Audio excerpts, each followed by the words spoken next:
All right. Welcome to Contract to Keys, Chronicles of Top Producing Agents. This is a podcast where real estate's best share what it really takes to go from a signed contract all the way to a smooth closing and build a thriving business in the process.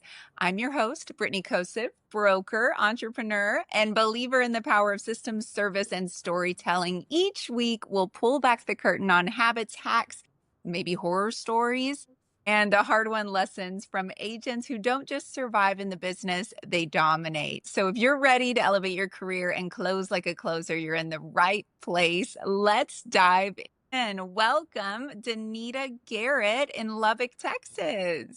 Hi, thanks for having me. So Denita, you are a top producing agent and you are a division leader at BK Real Estate. Why don't you tell us, just the quick version, how did you get into real estate? What brought you here? So, my husband's uncle has been a realtor as long as I've known them, over 20 years. And he helped us buy many homes. And I just really liked the process. And I wanted to help people the same way he helped us. And that's why and how I got started. I love that. I love that. Sometimes it takes someone else pushing us a little bit so that we either feel like we can do it or maybe they give us the tools we need. But it's called borrowing belief, right? And I talk about that a lot in my success. Sometimes we have to borrow belief from someone else. But I have a feeling that your business has really just skyrocketed into its own thing now. And what he's doing is probably not what you're doing. Yes, everyone's different. That's what I love Everyone about is real different. estate and realtors. It's That's right. So a journey. speaking of different, what do you feel like is your specialty in real estate and why do clients choose you to work with? I personally love first-time home buyers because it resonated with me. I can relate with them. They're excited. I'm excited to help.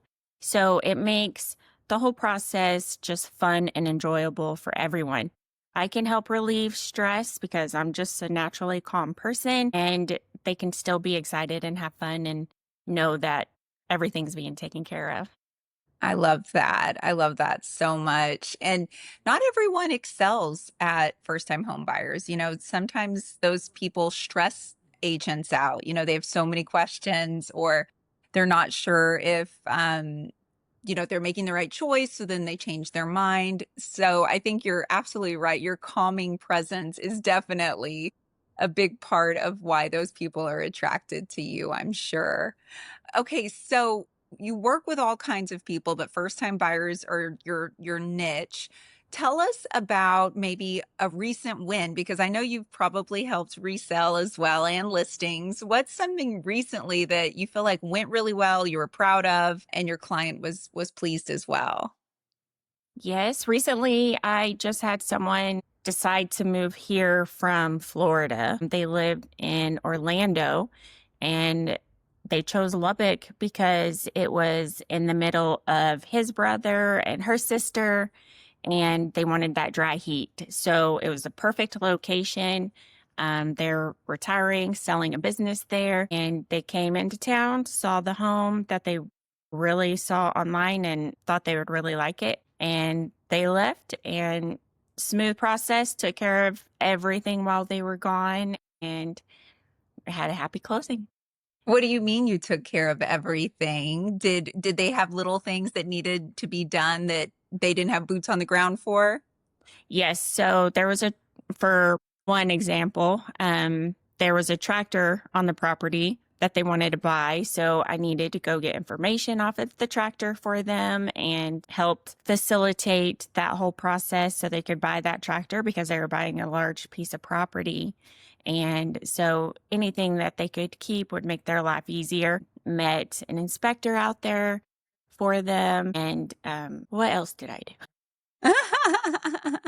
It sounds like that was a lot, understanding like the title part of transferring non-realty items. you wouldn't think we'd have to be experts in that, but sometimes you are. And it's those little things like that that sets you apart, right? You take the time to really make sure your clients are going to be settled and happy. If someone is super busy and they don't feel like they have time for that, I think that that can hurt client, that can hurt the relationship with clients. Any advice for new agents that don't feel like they have time, or for really top producers where they're like, do I really need to do that? Do I really have time? What would you say to those people? When you're going above and beyond for a client, it's not always going to work out timing for whenever, it's perfect for you, but they understand that it's above and beyond. So they're willing to have that happen during the time that you're available, Yeah. above and beyond. And I think it's like you said, they know it's outside of your kind of scope, I guess, but Yes. it doesn't go unnoticed, I would say. 9 times out of 10, the clients see it, and that's what then sets you apart on the Google reviews, right? Like, you get the amazing Google review because you did go above and beyond. So maybe it's not like a direct correlation to commission, but that money's going to come back because of how great of a job you did for them, right? Yes. And clients understand that it's not in your realm of what you need to do to get the deal done, that the deal is already done. You're just helping them out with a little extra thing. And so they really appreciate it, and it doesn't go unnoticed. And Yeah. that future business as well. So always make the time. I love it. So let's talk about lead generation. You get your business kind of from a variety of sources. Can you share a couple of ways that you generate business? So I've got a few different ways besides being in business for a while, being born and raised here. Referrals help, but that's not going to put all the bread on the table. So I do some Zillow leads, and I also do door hangers because I am just a quiet, kind of shy person. So I do things that I feel comfortable doing. And so door hangers is one of those things where I'm getting What my kind of things do you put on your door hangers? so I've got there's a company I really like using, and you can put your business card on them. It says you're already paying someone's mortgage. Why not pay your own? There's other ones that say the market is heating up. It's very seasonal. And then there's some generic ones. I just sold your neighbor's home. Yeah. So you can find a list, for instance, with the realtor or with the renter door hangers. There are websites that you can go pull some information and find where that kind of clientele lives, and you can go put. Yeah. Yeah. Data pulling is something that not every realtor does, but it's a great tool to add in, especially like for me, if you're geo farming a specific neighborhood and you want to know who are the renters versus who are the homeowners, that's great. It makes a big difference in what you're trying to do, and you don't want to put a renter's door hanger on every house if everyone's not a renter over there. You're just Yeah. wasting your resources. Yeah, time and money on that one. I Yes. love that. And let's talk about the Zillow leads for a bit. Not every agent chooses to do Zillow leads, but they might at some point cold call or call a for sale by owner or expired. What's your advice on getting on the phone with these people for the first time? You've never talked to them before. The call comes through. How do you build rapport? How do you turn them into a client? Zillow makes it really easy because they track everything that we do, as you know. And so you can see all the homes they're looking at. You can see their home, the home they're initially interested in. So I start the conversation talking to them about that home, seeing what questions they have about that home. If they'd like to go see it, that's awesome. Let's go look at it. And while we're out, have any other homes piqued your interest? And let's go look at that as well. And then once I meet them in person, I'm able to really build the rapport even more and really understand what they're interested in, because pictures don't tell the full story. Sure. When we get into the home, I can really understand what they're looking at.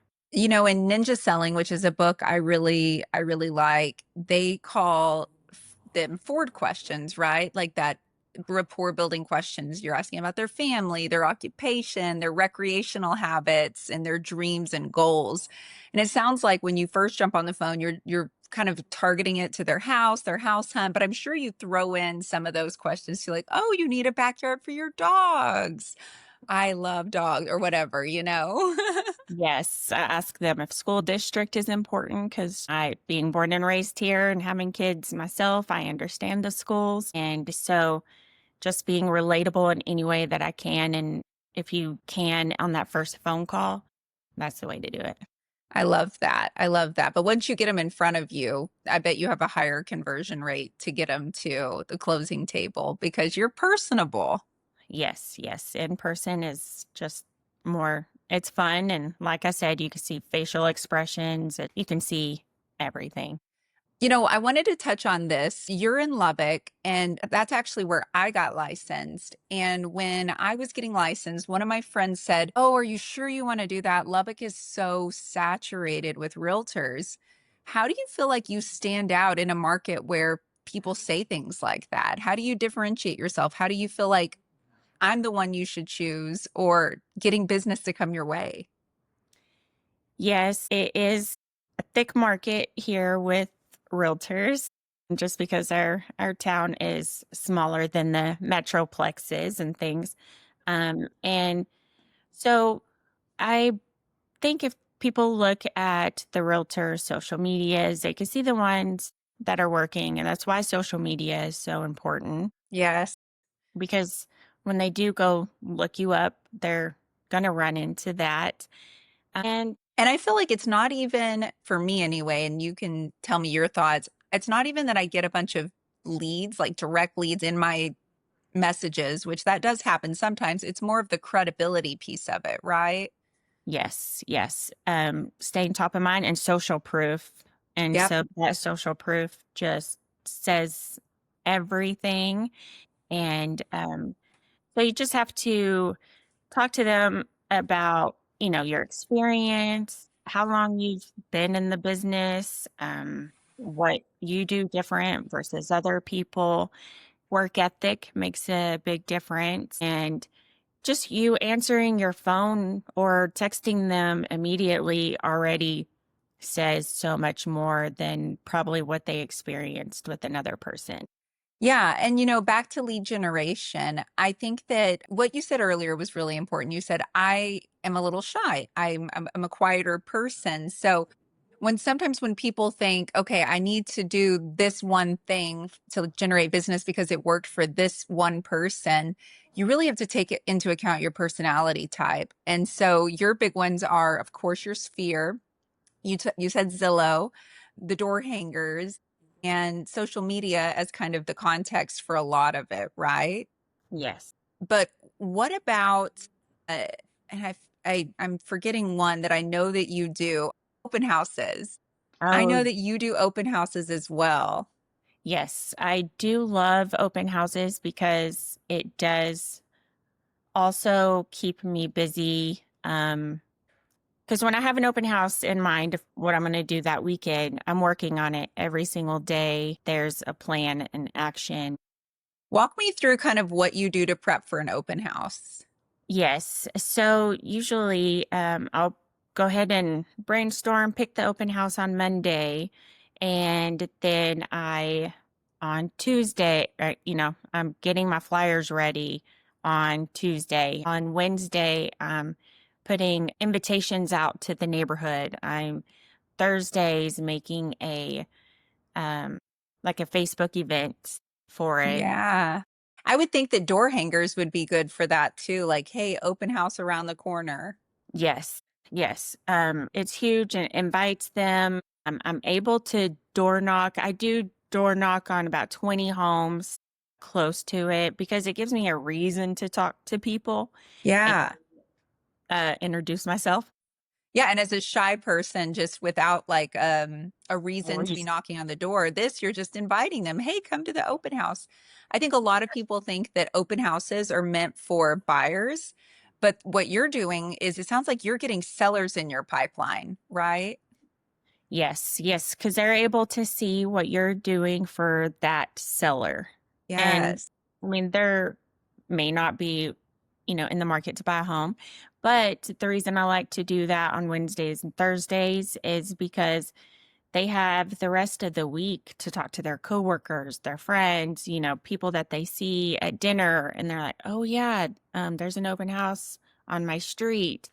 So I don't go and invite them the day of because I want them talking about it and it just coming to their mind during the week. I love that. And at this point, you've probably done a lot of research on the neighborhood, getting ready for the open house, running a CMA, looking to see what other inventory is out there. And so if a seller does walk through the door, then you can easily say, "Hey, did you know the average price per square foot in your neighborhood is $200 or whatever?" And so then you've got some talking points with them. Yes. Yep. That's And because amazing. you're going to have neighbors come and ask questions because they are the most curious.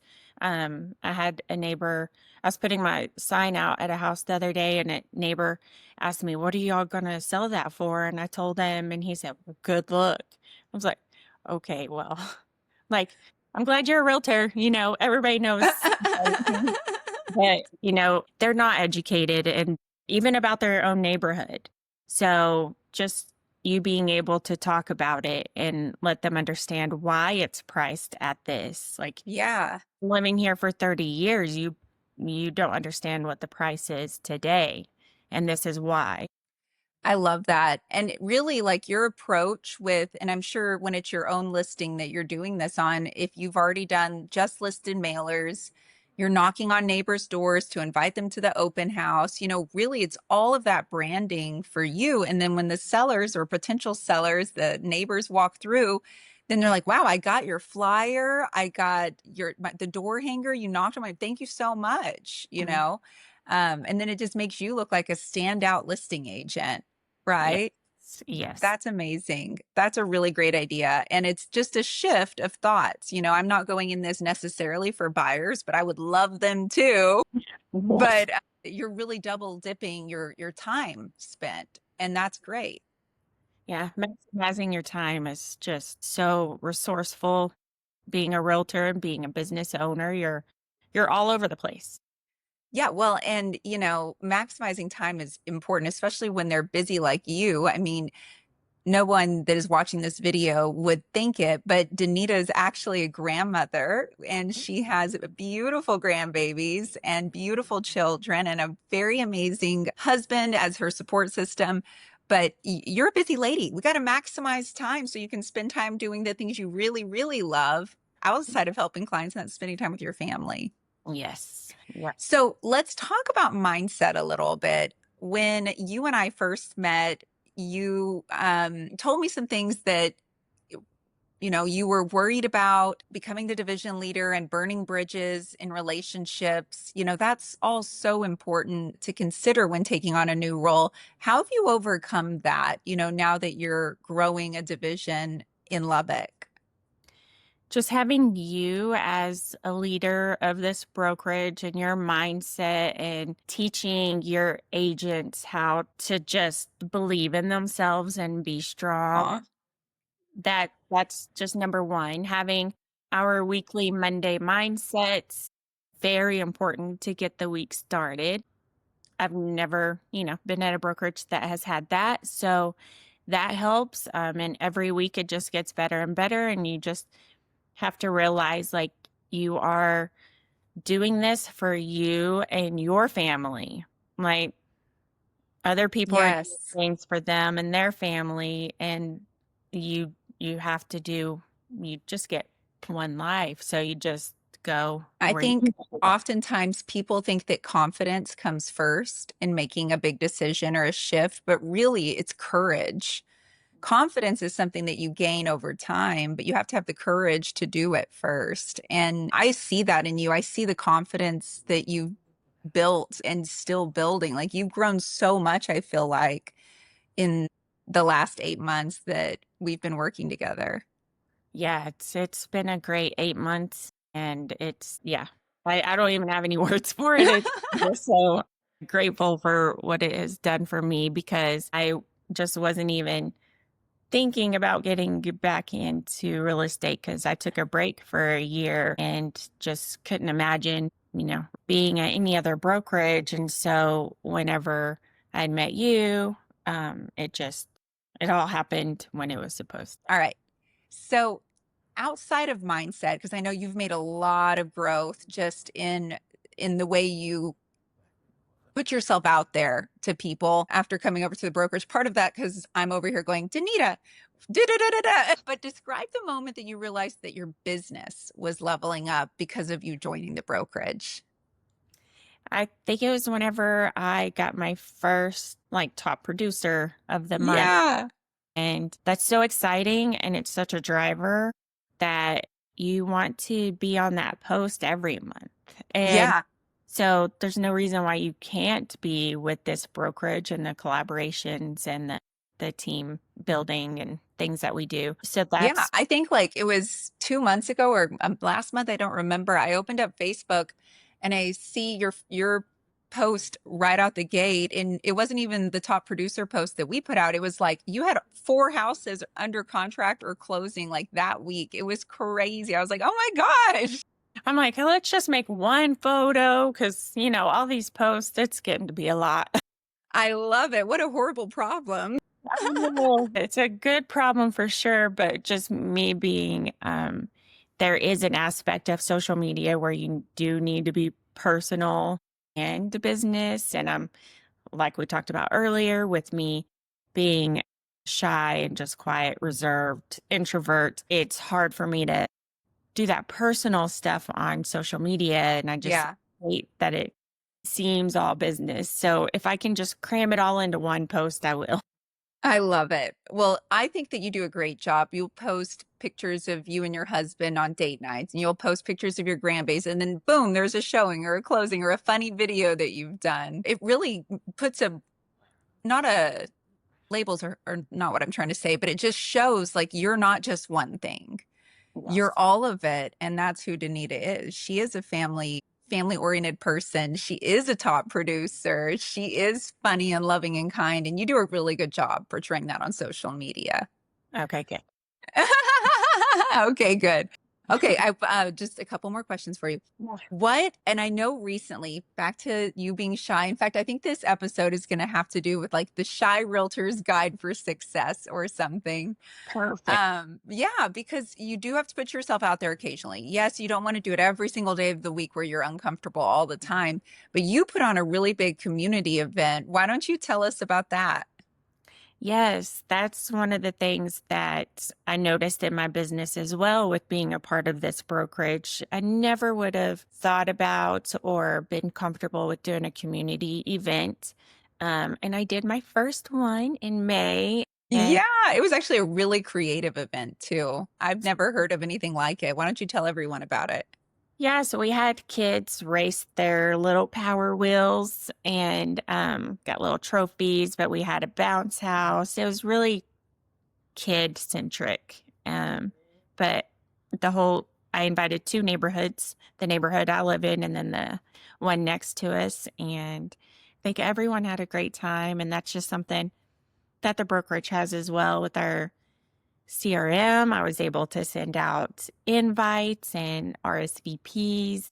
So super easy to communicate. Yeah, it's been really neat having you utilizing the CRM since you already had a little experience with Go High Level, because Go High Level can take the place of so many other tools. Like you Yeah. were saying, the event, the RSVPs, the website for it, like you can do all the things. Yeah, build funnels and just questionnaires, email blasts, just so many things. It's endless, I know. Yeah. So, what do you see for yourself next as 2025? It begins its second half and we're moving into 2026. Where do you see your business going? Any goals that you have? I have a goal of one day I would love to be so busy that I need one of my daughters to join me. Real estate has never been anything they want to do or have thought about, but I can force them into it because I need. I So forced my sister into it. when they're family, like sometimes, like it just makes sense. We are already just close. And so why not just do all of it together? And so that's always kind of been a goal that I've I always. love that. You know, creating a team, whether it's your family or outside of your family, it's just the next level of scaling, right? Like, because you as a single agent can only do so much without support. And I think that at BK we're in a really good position to help you with that. We've got a great team structure, and so we'll have to talk about that later and wrangle your daughter in. Yeah, we um, I love it. I love it. If people would like to follow you on social media, Danita, how can they find you on Instagram and Facebook? Denita sells Lubbock on Instagram, and I think I'm just Denita Garrett on Facebook. I love it. I love it. I have another podcast called Cut the BS, Build the Dream that's all mindset related. So I'm going to end with this. How do you cut the BS out of your life so that you can build your dream? Just knowing your goal and what you want, and knowing that you're doing this for you and your family, and time blocking, it helps cut BS a lot. I love that. I love that. Well, thank you so much, Danita, for being on here today. I really, really appreciate you're one of my favorite people. I hope you know that I was so happy to see you the other day. Um, but yeah, guys, if that is a wrap for today, if you found value in this conversation, do me a favor. You can subscribe to the channel, leave a review, share it with someone else who's ready to level up. And if you want to stay plugged into everything we're doing, you can go to the BK Real Estate Instagram or our website, bkrealestatetx.com, to connect with us. And until next time, keep pushing, keep closing, and remember, every key you hand off started with just one brave conversation. Like this one, Danita. Thank you for being here today. Thank you, Brittany. Have a good one.